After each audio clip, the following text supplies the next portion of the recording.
تو ایسی حالت کے اندر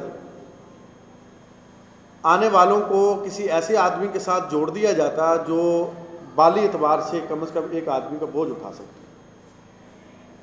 تو حضرت عمر رضی اللہ تعالیٰ عنہ سے پہلے چونکہ حضرت ابو بکر آ چکے تھے، اور حضرت ابو بکر مالی اعتبار سے زیادہ بہتر پوزیشن کے اندر تھے مدینے میں آنے کے بعد، انہوں نے وہ مہاجرین کی قسم پرسی والا زمانہ اپنے گھریلو حالات کے حوالے سے حضرت ابو بکر نے اتنا نہیں دیکھا. نبی پاک صلی اللہ علیہ وسلم نے حضرت ابو بکر کی اور حضرت عمر کی مواقعات قائم کی. ویسے ایک انصاری اور ایک مہاجر کی جاتی تھی، لیکن یہاں پر حضرت ابو بکر اور حضرت عمر کی قائم فرمائی. بعض روایات کے اندر لوگوں نے نام لکھے ہیں، سعد بن ابراہیم کا نام بھی ہے، عبد الواحد بن عوف کا نام بھی ہے، عویمر بن ساعدہ کا نام بھی ہے، عتبان بن مالک کا نام بھی ہے، معاذ بن عفراء کے نام بھی آتے ہیں. کسی نے ان کا نام لیا، کسی نے ایک کا لیا، کسی نے دوسرے کا، کسی نے تیسرے کا بھی. یہ حضرت عمر رضی اللہ تعالیٰ عنہ کے بھائی تھے، جو بھائی چارے کی جو ایک فضا مدینے کے اندر قائم کی جاتی تھی. بعض دوستوں کے لیے شاید یہ بات نہیں ہو، لیکن میں تھوڑی سی ایک واقعے سے اس کی وضاحت کر دیتا ہوں. یہ بھائی چارہ کیا ہوتا تھا؟ انصاری صحابی ایک مہاجر کو ساتھ لے گئے، انہوں نے کہا یہ میرا زرعی زمین ہے، یہ میرا مال و دولت ہے، آدھا دونوں حصوں کا آدھا آدھا کر دیا، جو آدھا تجھے پسند ہے تو لے لے. یہ میری 2 بیویاں ہیں، ایک کو میں طلاق دیتا ہوں، دوسری کو میں رکھ لوں گا، ان دونوں میں تجھے جو پسند ہے تو رکھ لے، باقی میرے لیے چھوڑ. دنیا کی تاریخ کے اندر اس سے بڑی احساسات کی، اس سے بڑی خواہشوں کی، اس سے بڑی جذبات کی قربانی دنیا کی تاریخ کے اندر کبھی آپ کو نہ پڑھنے کے لیے مل سکی ہے، نہ آنے والی تاریخ کے اندر کبھی آپ لوگ اس کو پڑھ سکیں گے. اسلام کے بدترین مخالفین نے بھی جب ان تاریخی حوالوں پر نظر دوڑائی ہے تو داد دیے بغیر نہیں رہ سکے. ولیم بی مائیکل کی کتاب دیکھنے کے قابل ہے. محمد صلی اللہ علیہ وسلم اور ان کے ارد گرد کا ماحول، یا محمد صلی اللہ علیہ وسلم اور ان کے ساتھی، انگریزی زبان کے لوگ، دیکھنے کے قابل ہے. اسی ولیم بی مائیکل نے کہا تھا،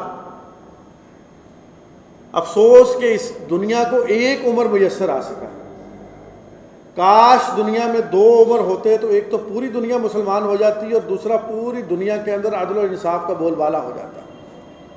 بدترین خارشی یہودی ہے لکھنے والا، بدترین، دین پر بدترین قسم کے اعتراضات اٹھانے والا آدمی تاریخ کی اس حقیقت کا انکار نہیں کر سکا، اور اس کو داد دینی پڑی ہے حضرت عمر کی.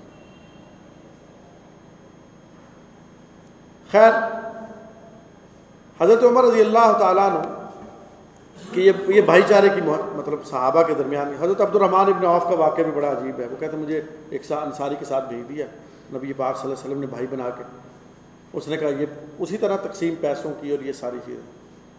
کہتے میں نے اسے کہا کہ مجھے کچھ نہیں چاہیے، مجھے صرف یہ بتاؤ کہ بازار کہاں ہے، میں بازار کے اندر جاؤں گا، رہنا سہنا جب تک میرے پاس بندوبست نہیں ہے تو پھر میں تیرے ساتھ ہی کروں. کہنے لگے کہ وہ بازار کے اندر انہوں نے مجھے بتایا تو میں نے پنیر کا کام کیا، چیز کا کام. میں نے یہ کام شروع کیا، 8-10 دنوں میں میرے پاس ٹھیک ٹھاک پیسے ہو گئے کہ میں نے پھر اپنی رہائش علیحدہ کر لی. میں نے کہا تیرا مال دولت تجھے مبارک، لیکن ساری عمر پھر بھائی چارے کا تعلق اس انصاری کے ساتھ حضرت عبد الرحمن ابن عوف نے اسی طرح رکھا جس طرح کے مہاجر اور انصار رکھا کرتے تھے. حتیٰ کہ مدینہ اس زمانے کے اندر 200-400 لوگوں کی ایک بستی تھا، 200-400 گھر تھے اس کے اندر، زیادہ بھی اگر آپ اس کو پھیلا لیں.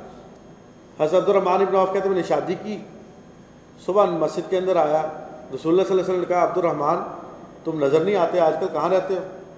کہا یا رسول اللہ میں اپنے کام کے اندر مصروف تھا، میں نے رات کو شادی بھی کر لی. تو یہاں تو مطلب بزرگ آدمی بوڑھا ہو چکا ہو، وہ بیچارہ مشکل سے نماز پڑھتا ہو تو ہم کہتے ہیں برکت کے لیے نکاح اسی سے پڑھانا چاہیے. اگلے آدمی کے مزاج کا، اس کے آرام کا بھی خیال کرنا چاہیے. رسول اللہ صلی اللہ علیہ وسلم سے زیادہ برکت والا نکاح کوئی نہیں پڑھا سکتا تھا. حضرت عبد الرحمن ابن عوف نے ان کو تکلیف نہیں دی. ایک صحابی کا اور واقعہ ہے، وہ فوت ہو گئے.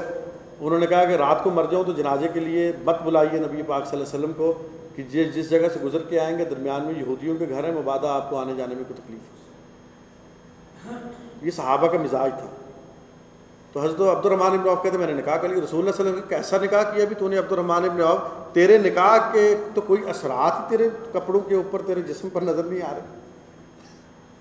معلوم ہوتا ہے کہ آخر اس زمانے میں دولہے کی کوئی نشانیاں ہوتی ہوں، کوئی اچھے کپڑے، کوئی۔ حضرت عبد الرحمن ابن عوف کہنے لگے، کہتے کہ میں شرمندہ سا ہو گیا۔ میں نے کہا یا رسول اللہ، نکاح تو میں نے کر لیا ہے، اس کے گواہ بھی موجود ہیں۔ کہتے میں یہ نہیں کہہ رہا کہ تو نے نہیں کیا، لیکن کچھ نشانیاں ہوتی ہیں۔ خیر، یہ صحابہ کا مزاج تھا، انتہائی سادہ۔ حضرت عمر رضی اللہ تعالیٰ عنہ، ان کی اولاد اور ان کے نکاح کے حوالے سے میں آپ حضرات کے سامنے مختصراً نام پڑھ دیتا ہوں تاکہ آپ حضرات کو اندازہ ہو جائے۔ حضرت عمر رضی اللہ تعالیٰ عنہ، سب سے پہلا نکاح حضرت عمر رضی اللہ تعالیٰ عنہ نے حضرت عثمان کی ہمشیرہ کے ساتھ کیا تھا۔ یہ عثمان بن مظعون ہیں، جو خلیفہ رسول ہیں وہ ہیں عثمان ابن عفان۔ یہ عثمان بن مظعون رسول اللہ صلی اللہ علیہ وسلم کو اتنے پیارے تھے، پوری حدیث کا ذخیرہ آپ اٹھا کر کے دیکھ لیں، حدیث کی کتابوں، سیرت کی کتابوں کا ایک جنازہ آپ کو ایسا نہیں ملے گا کہ مرنے کے بعد رسول اللہ صلی اللہ علیہ وسلم نے کسی کی منہ کا بوسہ دیا، کسی کو چوما ہو، وہ فوت ہو چکا ہو، نبی پاک صلی اللہ علیہ وسلم نے ان کو چوما ہو۔ حضرت عثمان بن مظعون جب فوت ہوئے تو رسول اللہ صلی اللہ علیہ وسلم ان کا بوسہ لیتے تھے اور بے اختیار روتے تھے۔ یہ حضرت عثمان کی بہن حضرت عمر کے نکاح کے اندر تھی، سب سے پہلا نکاح ان سے ہوا۔ زینب ان کا نام تھا۔ سابقون الاولون، سب سے پہلے جن لوگوں نے اسلام قبول کیا حضرت عثمان ان میں تھے۔ اللہ اکبر کبیرہ۔ دوسری بیوی حضرت عمر رضی اللہ تعالیٰ عنہ کی قریبہ تھی۔ یہ سن 6 ہجری تک حضرت عمر کے نکاح میں نہیں، پھر بعد میں دین کا حکم آ گیا کہ کافر عورتوں کو نکاح میں نہیں رکھ سکتے، تو پھر ان کو طلاق دے دی، یہ مسلمان نہیں ہوتی۔ اور 6 ہجری صلح حدیبیہ کے بعد ان کو طلاق دے دی تھی۔ یہ حضور صلی اللہ علیہ وسلم کی جو زوجہ مطہرہ تھی حضرت ام سلمہ، ان کی بہن تھی، لیکن مشرک نہیں۔ تیسری بیوی حضرت عمر رضی اللہ تعالیٰ عنہ کی ملیکہ ان کو کہتے ہیں، یہ ام کلثوم کے نام سے بھی، یہ بھی مشرک تھی۔ جب اللہ نے حکم دے دیا کہ کافر مشرک عورت کو نکاح میں نہیں رکھنا، تو حضرت عمر نے پھر ان کو بھی طلاق دے دی۔